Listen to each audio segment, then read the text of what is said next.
I think the biggest thing for us is under the criteria of the kind of 15-minute kind of cities and towns that we've invested into. You want to be close to the public transport, close to where people want to live, and close to workplaces as well. And that's been very successful to date across all the assets. I'm Ashley Perry. I'm investment director at Apache Capital, and we're focused wholly on multi-family and single-family build to rent in the UK. From Ackroyd Lowry, I'm Oliver Lowry. And I'm John Ackroyd. And this is Urban Forecast, the show where we talk to the people defining the future of our cities. We discuss their background, what drives them, and the insights they've learned along the way. This is a podcast for anyone who's interested in how we live, work or play in the cities of the future, and what that means for the built environment today. I'm Ashley Perry. I'm investment director at Apache Capital, and we're focused wholly on multi-family and single-family build to rent in the UK. Ashley, thank you so much for coming today. Really interesting. You've got a big LinkedIn presence. I think that's where we first met, and really enjoy learning about your views. I just wondered if you could tell us, starting from the start, how you got to do the role that you are doing now. Well, first of all, thank you for the invitation to get involved in the podcast. Yeah, it's interesting. It's funny how many people are watching, whether you know they are watching or not. There's definitely a purpose to meaningfully posting news, views, and a few controversial things now and again. So a bit about background about me. I'm based on my sort of dodgy accent, Canadian UK dual citizen, which usually puts my accent somewhere near Scotland, depending on who I talk to. Yeah, or somewhere in the middle of the Atlantic. Yeah, mid-Atlantic kind of chat, I think. I've been back in the UK this time around for 9 years, so I've seen sort of the lead up to Brexit, the fallout of that, then the growth of the build-to-rent sector, and then wholly focusing on that. I've been historically in Canada. I was at a QS company. Then I went to join JLL because I wanted multidisciplinary experience. So I was working across land, development, project management, and then again, it's really interesting just the power of social media. Met my employers of Consult through Twitter, and then at a UK Apartment Association event back at the end of 2017. So you just never know. Yeah, well, I media. remember first seeing you posting stuff, I think when you were at JLL. I think you ended up working just on the build-to-rent sector at JLL, didn't you? Yeah, so 2016. Posting lots about that, and that was really, I think, when it was sort of build to rent was kind of emerging as its own thing. Obviously you're wholly focused on it now. Is that because you were there at that kind of cusp moment? Is that what sort of drew you into to build to rent? I guess go back a couple of years before. It was actually the first ULI Urban Land Institute UK event I went to, which was about a month into me being in the UK. Didn't know anybody in the industry, and met Vanessa Hale, who's at BNP Paribas, and she was like, "You should come along to this big launch we're doing." It was the ULI best practice guide for build to rent. That was in 2014. So it was between 2014 and 2016 that it was sort of really getting going, and I was sort of following along, getting involved in some of the events, and then just kind of saw the way things were going. I was working with one particular housing association, was looking to kind of grow their private rented arm, and then it just sort of naturally flowed into sort of getting into the sector. So I can't really think of a point, but it was always sort of bubbling away from when the guide was launched, which became the kind of, I guess, single source of truth for a lot of people on design and operations and investment for the sector back nearly 10 years ago now. What was the guidance saying then 10 years ago, and how has that changed over the past 10 years? Well, that's a good question. Sort of what defines build to rent? There's lots of people that, there's buy-to-let landlords who will sometimes build properties or extend properties or split properties. Is that build to rent? Probably not. Well, it's interesting. There's definitely sort of land grabbing of names that become popular for certain things. So co-living, for example, which isn't sort of under BTR. I'll maybe touch on that separately. But there's an awful lot of HMO landlords that are sort of referring to their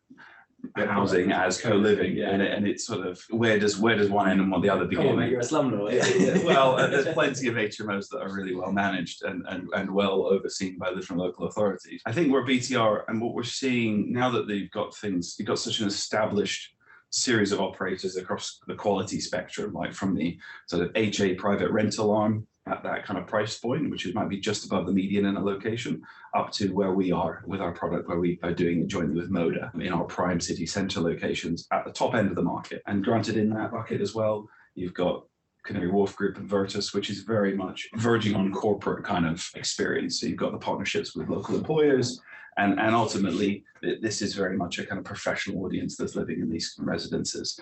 I think what's underpinning it all is professional management. And I think that's been consistent across all of the scoring that you get across the home views ratings, which is basically it's called a TripAdvisor for renting. These guys have been going for about 5 years now. Again, I think I actually met them back when I first was meeting my former employers, Live Consult, that same conference when they were launching back in 2017. So they've been going 6 or so years now. And that really has started benchmarking from an ops perspective and a resident experience perspective. People can go on and go, what do I like about the amenities, the design, the management, the security? You can write transparent reviews. And I think that transparency is kind of showing that there might be what we would consider to be kind of 3-star, kind of class B product in a particular location. That might be the best scoring project in Leeds, Liverpool, Birmingham, whatever, because they might be getting an exceptional experience at a lower price point, which might suit a more broader part of the private rented sector.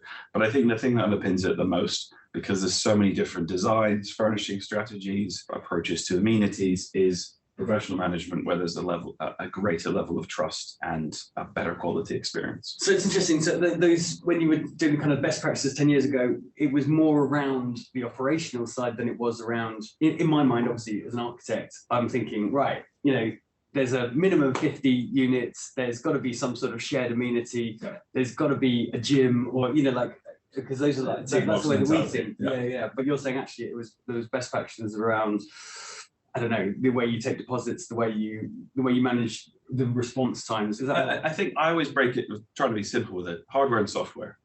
Particularly when I was doing some international architects and a developer on one of our assets yesterday in Birmingham, and I kind of described to them they've got some operational kit under their banner, and it was quite interesting just seeing the difference in their location and ours. But I think that the critical thing when we talk about hardware is that you build high quality apartments and the amenity space, and that's sort of a given. But that amenity space might be just over 1 square meter per apartment in one particular building, and it might be 2.5 in another. And that would be sort of at our end. And that blend gives you more space to create something exceptional and space that people are going to enjoy for an evening event or work from home space, et cetera, et cetera. But yeah, there's definitely some criteria for sure. I mean, generally, in order to create on-site management, which is for me probably one of the critical parts of BTR, where you've got someone that you can go to from a security and from a kind of customer experience perspective, you've got a minimum of 100 apartments, really.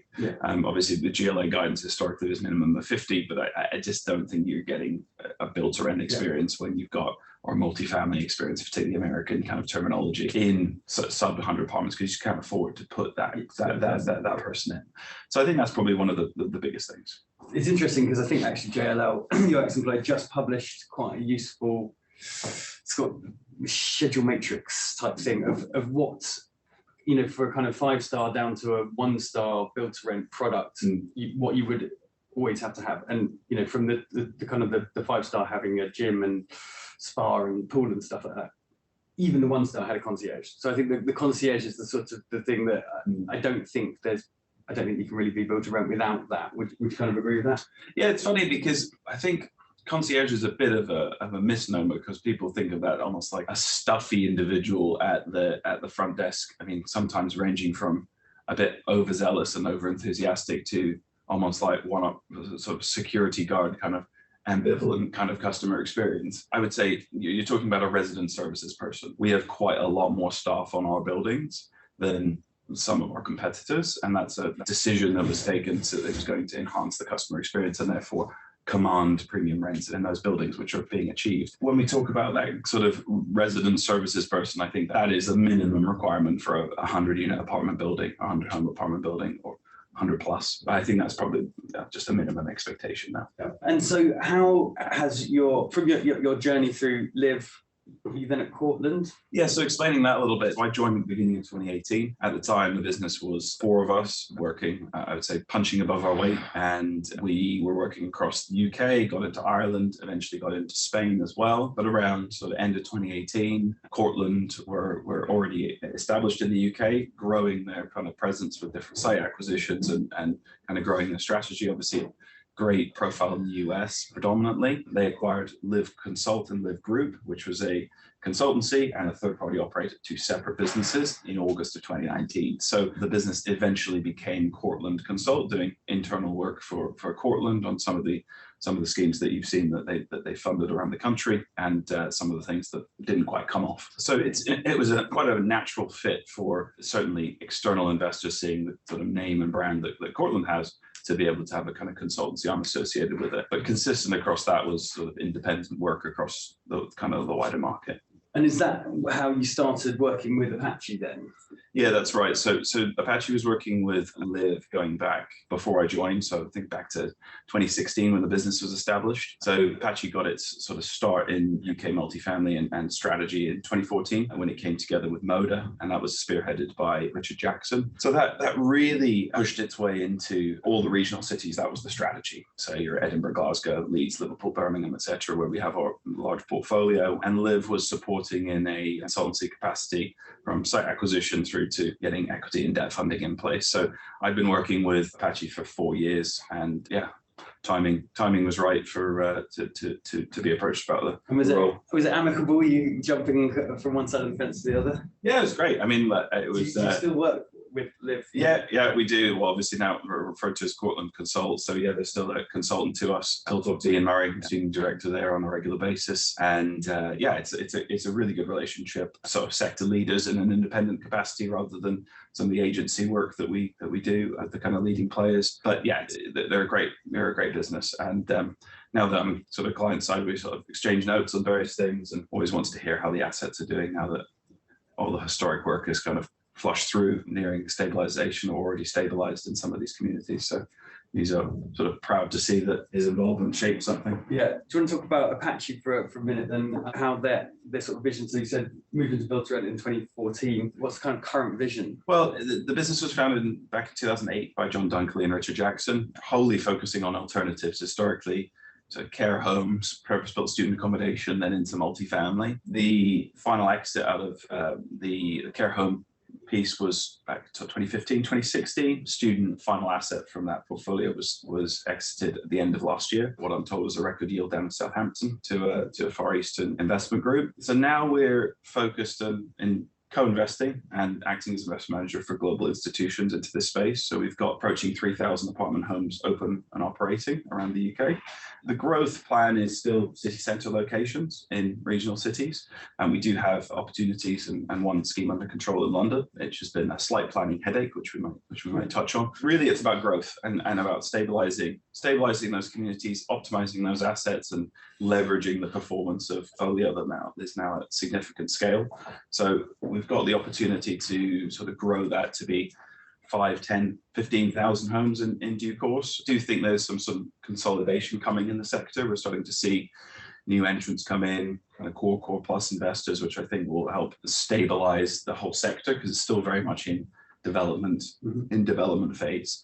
On our suburban strategy, present May, we're in the process of finalizing and getting on site with our first scheme, and then growing that with partnerships with house builders and predominantly where the barriers to family home ownership are most great. So significantly across the Oxford-Cambridge arc, but also looking at other locations as well, but certainly more southeast focused than a lot of the single family housing strategies have been from some of our peers. I'd imagine there's a sort of propco opco type split. I suppose maybe the easiest way to explain is how does the process work from the point where somebody identifies a site as one that you want to acquire? Talk me through that process. So we work in partnership with our development partners, Moda. They act as the operator developer. So we'll certainly provide sites to them that we think are optimal, and then likewise they'll provide sites to us over the course of that time. So that's typically take us 6-12 months between identification to acquiring, and typically some subject to planning deals, but sometimes we do actively acquire those sites rather than bringing in wider equity in our co-investment vehicles. I think the biggest thing for us is under the criteria of the kind of 15-minute kind of cities and towns that we've invested into. You want to be close to the public transport, close to where people want to live, and close to workplaces as well. And that's been very successful to date across all the assets. Clearly, there's some that don't quite fit. We might go through underwriting and we might not be supportive of the demographic, or ultimately the metrics don't quite work for us as a private equity investor. Yeah, it's a very collaborative process. And I think the biggest thing now that we take sort of our recent deal that we've closed on, which was in the press in Great Charles Street, Birmingham. which was an acquisition from the council of a council car park. We can talk about kind of some of the trends we're seeing in that. We were really helped by being able to have an operational asset on Broad Street called the Mercian. We could point to those rents and go, well, we're going to definitely achieve those, because it's going to be a very much a carbon copy of that building at bigger scale. I mean, a slightly different location on the edge of the jewelry quarter, but as we've sort of, rather than being pioneering, I mean, we've gone into and leaned on and worked with people like Cortland Consult team to go, how can we push the market, push the boundaries of customer service and amenity offer in a Glasgow, in an Edinburgh, etc.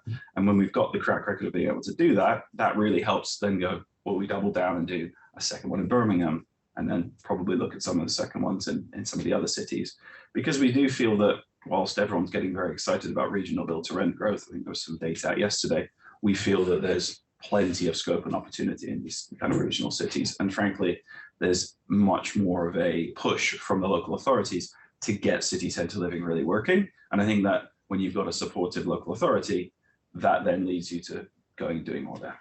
Okay, so you said you were going to come back and talk about planning. This seems like a good moment to.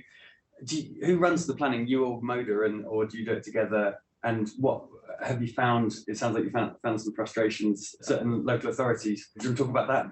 Yeah, I mean, I think Moda run our planning applications and planning process. As I said, there are developers, and on our prime sort of city centre strategies together. They have other activities, I should also add, sort of in the student space, lower amenity product, and also their single family strategy.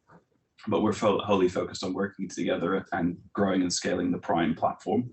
I think the biggest thing for us has been, if we take we've had a planning headache in one location, but broadly speaking, Moda have had an exemplary record in planning. I think the one challenge that we've had is often negotiating things like the discounted market rent provision, and ultimately sometimes our local authorities not necessarily understanding what BTR is. Now that we can kind of go, here's our shop window, come and have a look, that really helps the story. And it is improving, but we've definitely had had a planning appeal on our one site in Hove, and broadly speaking, it's been good, but certainly not as forward thinking as we've seen someone like Birmingham City Council be, and supportive as they've been. So I think the barriers to entry in some of these regional cities are probably much lower than you get in sort of London commuter belt towns, and certainly the London boroughs as well. And you talked about trends there. So what you were talking about car park purchasing off councils. Is that something you're sort of starting to see more? Is kind of working with councils when they understand your product and they want it to be delivered on their land?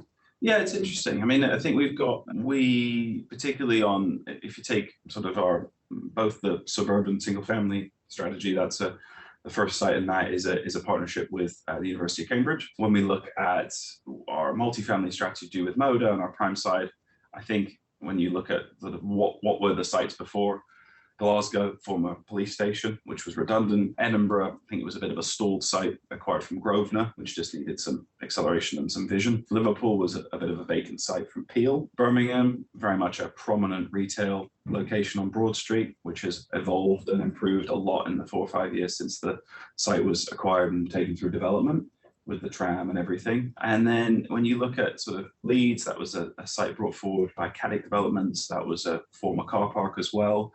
It's really about sort of densification of a lot of these underutilized sites that might be 5, 10, 15 minutes walk from really good retail in the sense of Leeds, or walkable to your kind of library, CBD, etc. in Birmingham's case. And then obviously things like Liverpool, we're oceanfront there. That's a very unique site. But looking at what we've got sort of across the desk, we take Great Charles Street, for example, car park. I wouldn't say redundant. There were a few people annoyed that they didn't have a place to park right next to the city centre. But broadly speaking, and you look Birmingham's push to get improved air quality in the city, there's going to be a push to get less cars, and we're adjacent to a reasonably busy road. I did manage to get a picture yesterday when I was up without any cars in the foreground, which I was quite pleased about. I think a lot of these cities are wanting walkable, they're wanting people there, paying the council tax, spending money in the city centre, livening up the evening entertainment. I think that's naturally happening in certain locations, and when we've got the underutilized sites, that's really low hanging fruit, as long as the values exceed the existing value of the car park site. And that's been the key to unlocking.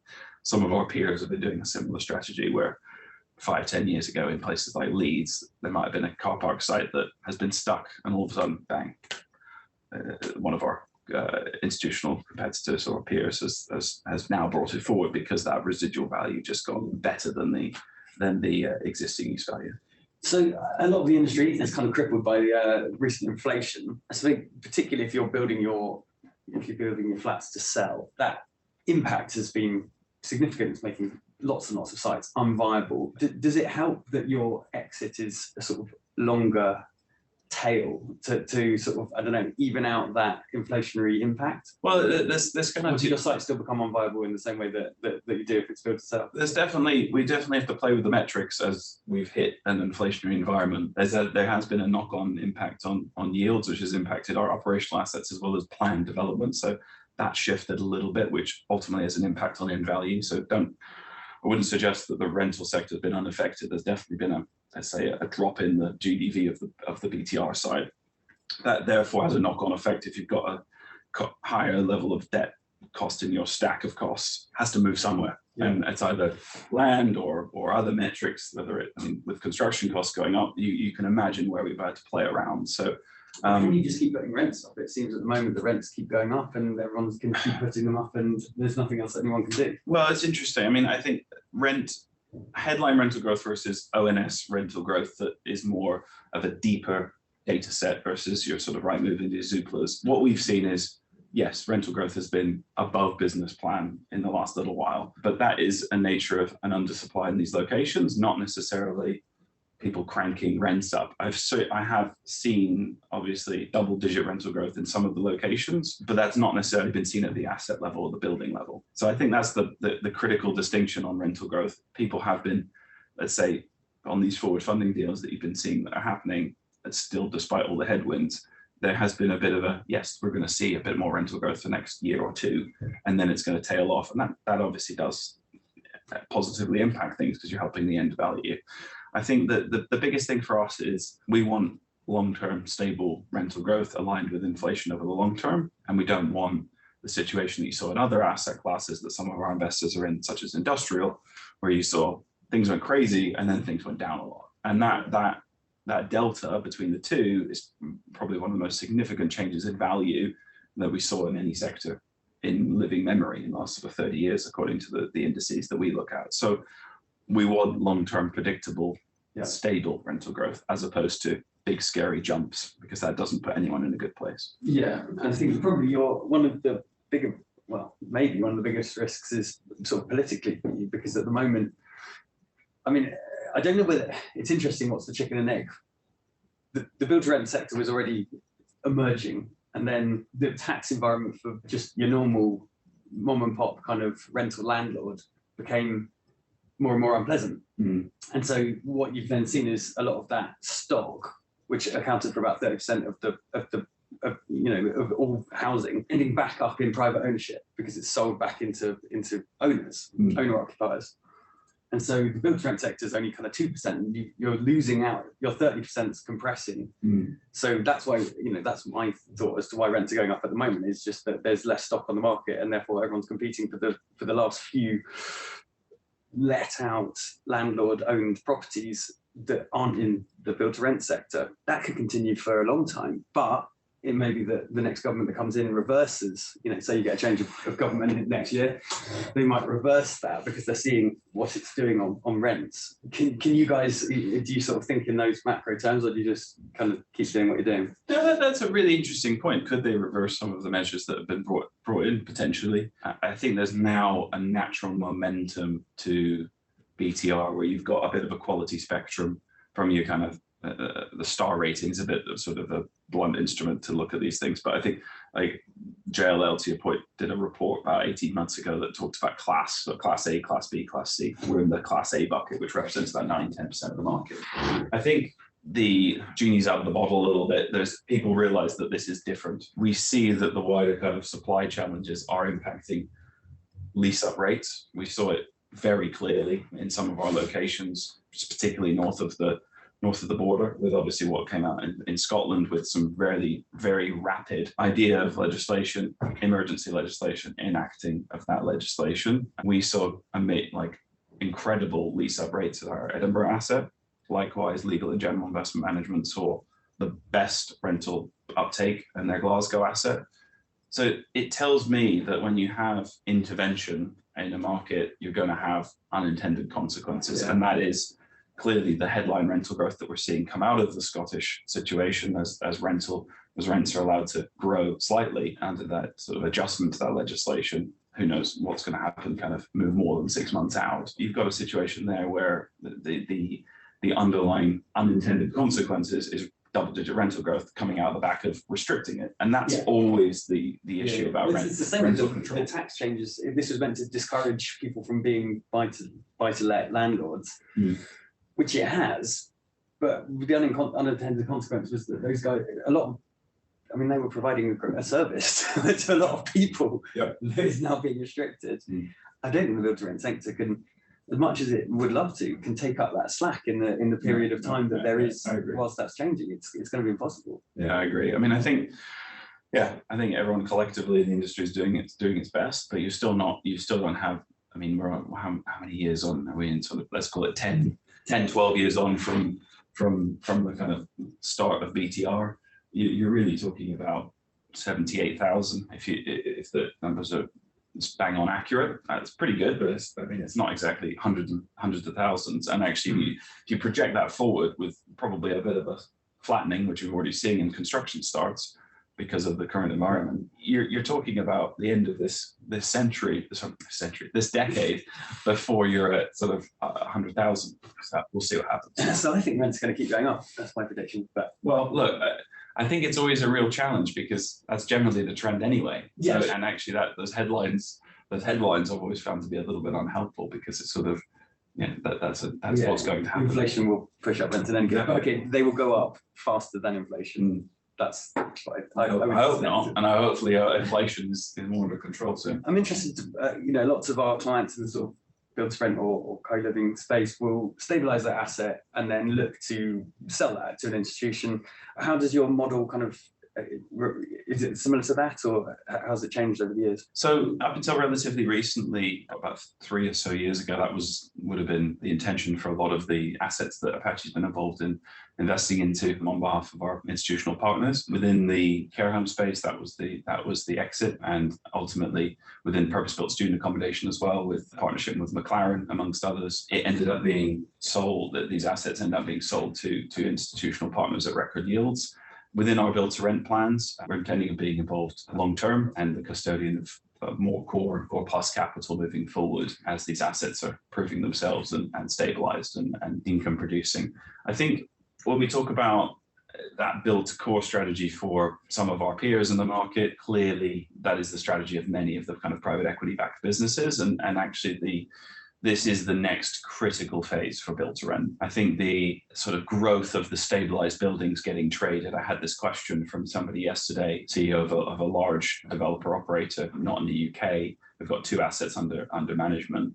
And you're sort of, are buildings getting traded yet? They are to a degree. I mean, you had a few new entrants and sort of institutional partners selling to new entrants. It's just not quite at so when you still look at the deal flow, it's still relatively small. There's still a lot of funding deals. And those are construction and development projects, as opposed to stabilized buildings getting sold, change the operator if they so choose, maybe push the rents on a little bit, improve the asset, improve fit out and that kind of stuff. It absolutely is coming. Money will find a home, right? And this is going to be for pension funds or whatever. This is a really simple. I mean, okay, people are slightly more complicated than businesses, but fundamentally, there's quite a lot of people, and you've got somebody that's going to replace them, and I can't see why it's not going to be the same as it is absolutely going to grow, and I think that when you look at I think it was Resi was at a record level as a comparison to other sectors recently, but that's just because other sectors are kind of depressed and there's less deal activity happening in sort of the central London offices, for example. What I'm getting at is that the institutions are finding there's a repricing happening. Frankly, the yields went out in Resi. They might have been trending, particularly in the region, sub 4%. Certainly last year, they've gone out to probably about 4%. I think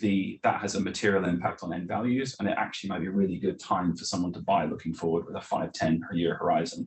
Eventually, all of the assets will end up being in long-term ownership. I think that's the critical thing. And with that, and we touched on it as the Tribe hosted an event last week, the Alt Resi conference with Space Plus, and we were talking about now that we're into 5-7 year horizon of ownership for some of our peers, and our assets aren't quite of that generation yet, only about some of them only opened last year. But really thinking about the life cycle and really thinking about what does this building look like in 7-10 years time, as you're going, right, that needs replacing because it's worn out visually, or that needs replacing because it is physically broken. That level of sophistication and refreshing certain elements of buildings is going to be an absolute art, and that's going to have a material impact on life cycle sinking funds and ultimately end value, because if you haven't looked after your buildings, that's going to come off as a discount when you're moving it on into a different vehicle. But I still think we're still on that steady growth path. It's not too crazy. There's a lot of really sensible investor operators out there and developers that are building that phase you were talking about, building to core. That is still, we're still in that phase. There's still a lot of that activity happening. And then obviously the recapitalization of a lot of these platforms will be critical to kind of the long-term growth. And frankly, then people going again and going, well, what are the next opportunities? So I had a chat on this same podcast with the guys from Halcyon who are spun out of the collective doing co-living. And my first question, the same way that I asked you, I was like, what is co-living? And Russ gave a very sort of short answer, well, it's a subset of PRS, isn't it? And so it's interesting because you think co-living is something different to build to rent, whereas they were saying they're basically a subset of build to rent. And yeah, it's professionally managed. It's generally, and this is where it differs from the US. There's an awful lot of US stuff where it's like apartment sharing is co-living to those to some of those operators, people like Common and people like that, or groups like Common rather. It is sort of generally in the UK a single occupancy product. So what they've delivered in a couple of locations off the back of the collective situation. It is a subsector because it's professionally managed. It's got amenities. You could, if you change the apartments out, you look at the amenities other than potentially the volume of amenity space, you'd basically be looking at the same thing as what we deliver with our partners. I think where it differs is that's a very specific segment of the market. I would say small, it's very addressable and very big. I think 500,000, if you believe the sort of stats, 500,000 people in London is the addressable market for co-living. Whether they want to or whether they need to is up to debate, but it's an addressable market. I think they've had phenomenal lease up in some of their buildings. I think it's a much smaller niche demographic, which is definitely meeting a significant need. It's just not an area that we've particularly focused on today and probably won't moving forward. Fair enough.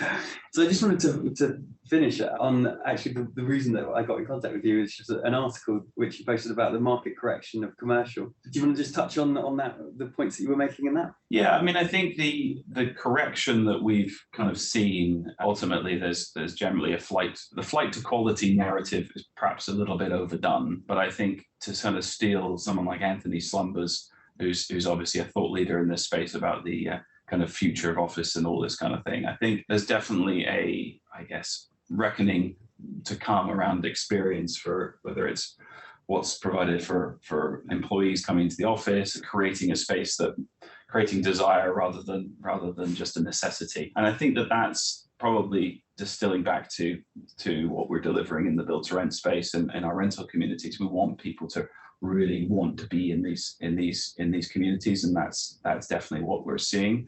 I think the bit around sort of the repricing and the performance, if you take a look at the MSCI data, which is now gaining traction with a number of the residential institutional investors, we're kind of seeing resi outperform any other asset class, which is broadly what we were expecting and what everyone was anticipating. I think the critical thing on sort of the volatility of residential, it's at the lowest level compared to other asset classes.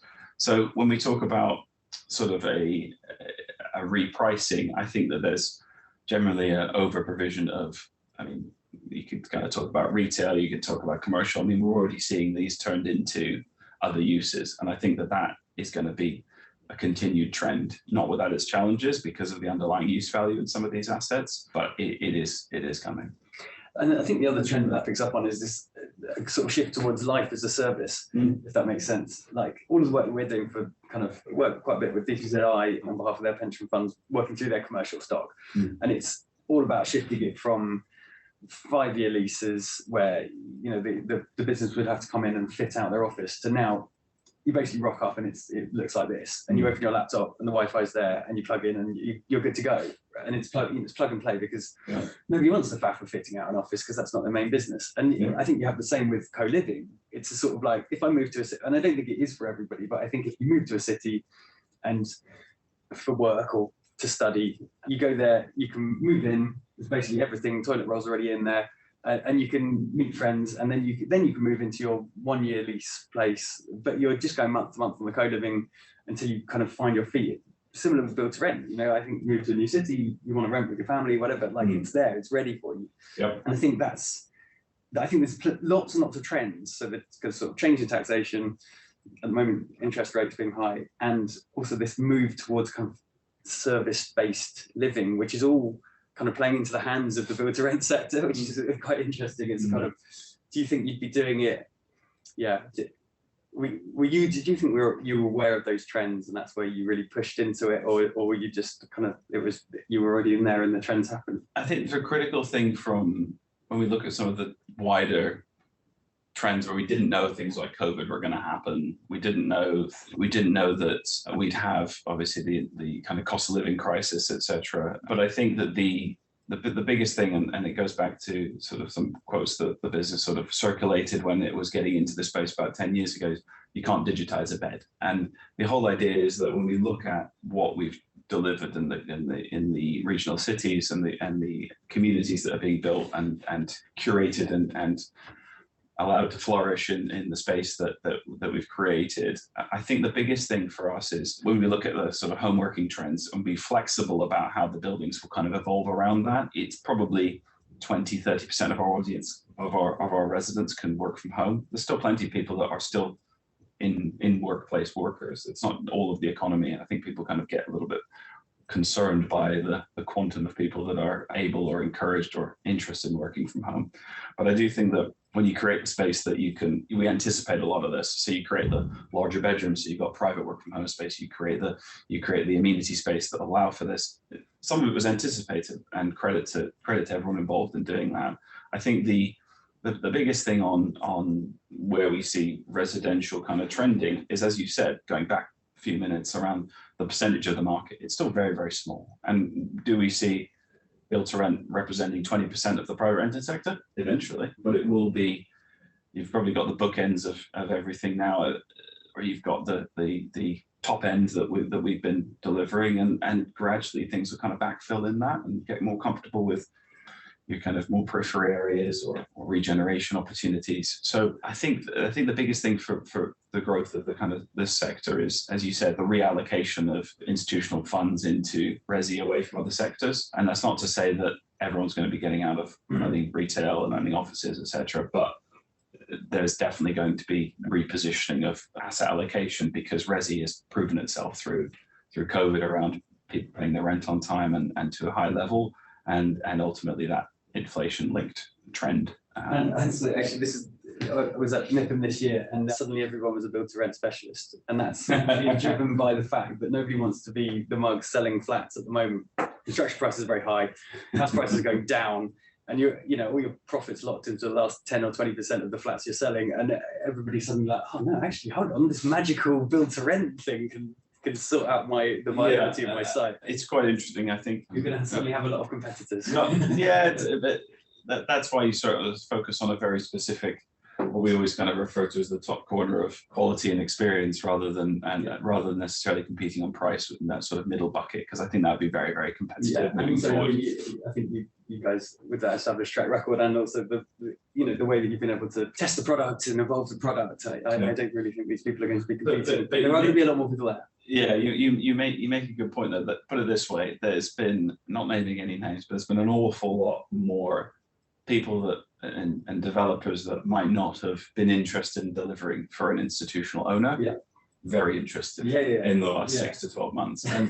And sometimes it might be certainly not a distressed situation, but a motivated seller for a lot of the agents that are presenting these opportunities. And some of them I'm sure will work for the right investor. And frankly, the market, looking at the supply statistics and the percentage of the number of people per available apartment, you sort of see people kind of competing on bids. I mean, it's probably more intense in areas where you probably wouldn't be delivering that supply, sort of central London, places like that. But the broad issue is a lack of supply, and frankly, I think this should be welcomed by whoever is in charge of the country when we get to the next general election. And one question is just for my benefit. Why does it not work in central London for you guys, considering you're kind of at the top end? Yeah, that's a good question. I mean, we've explored a number of different opportunities. I think that the land basis is always quite difficult. When you talk about regional opportunities, the land basis might be 5 to 7% of GDP. In London, 20-25%. And when you've got a slightly softening market, it's a little bit more difficult to underwrite. And it's a lot of capital for the land acquisition piece. And often land acquisition is unconditional in most instances, very well capitalized international developers. The structures can be a bit more favorable to developing in the regions. And that's where, frankly, the momentum has been to date. And to be honest, it's a much more addressable market for us. Well, thank you so much. That was amazing, really insightful. And thank you for coming in today. Yeah, thank you very much. If you enjoyed the show, then please subscribe and give us a review, ideally a 5-star one. And if you want to know more, please go to ackroydlowry.com or follow us on Twitter @ackroydlowry and Instagram with the same. This podcast supports Land Aid, the property industry charity that brings together the sector to deliver life-changing projects for young people who really need it. Visit www.landaid.org to find out how you can help end youth homelessness.